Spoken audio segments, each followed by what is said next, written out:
We're back here with these vlogs on the establishing a sacred marriage. This will be our third one. Today's point is a marriage is used to point us to a sacred and true fulfillment. Now, I know that sometimes we don't understand that really building a sacred marriage and how fulfilling it is. And I want to use this illustration here. And I've used it so much around the country, but when Alice and I were young in our marriage, we were able to host a missionary who was him and his wife, and they were probably, would be my age. They were 64, 65. I mean, we weren't that age then, but we were probably 20 something, I don't know. But anyway, we were newly married, and this couple stayed with us in our home.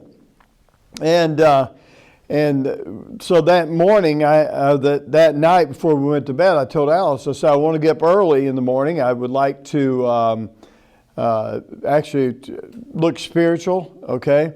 So I told her to set the alarm for 5 o'clock, and the alarm went off. We were sleeping in the back room of our house. We gave them our bedroom.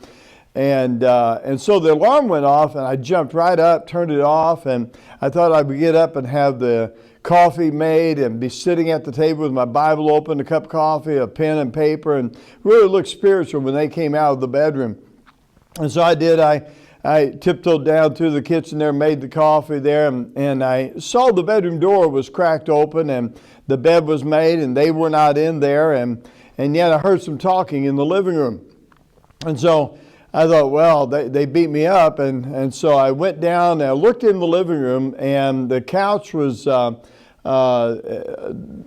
the wall there, and there they were, and he was on his knees and she was on her knees, and they didn't see me. Their back was to me, and his arm was around his wife, and he had her snuggled right up next to him, and he was praying for her. I'm not talking about now lay me down to sleep stuff. I'm talking about he was praying for his wife and so grateful for his wife and so thankful, and actually praying, thanking God for all the wonderful attributes that God had built in his wife. And he was giving God the glory. And at one point, as they're praying together, she reaches up and grabs his face and kisses him right in the middle of his prayer. And she says something like, I love you so much. Yeah, I love you. And then he kept praying. And then when he got done praying for her, and there, I guess, a lot of different things he was praying for, but then she began to pray for him and thank God for him. And they were just hugging one another and on their knees and praying. And you know what they were doing? They were experiencing a sacred and true fulfilled marriage right there. In other words, what they were doing, they were experiencing spiritual intimacy, they were experiencing soul intimacy, which is emotional intimacy, fondness, friendship, and they were actually experiencing physical intimacy in the fact that they were touching one another, they were hugging one another, they were kissing one another. Now, what does that mean? What's the whole point? The point of this one today is this. Is a marriage, when it's sacred, it will experience fulfillment.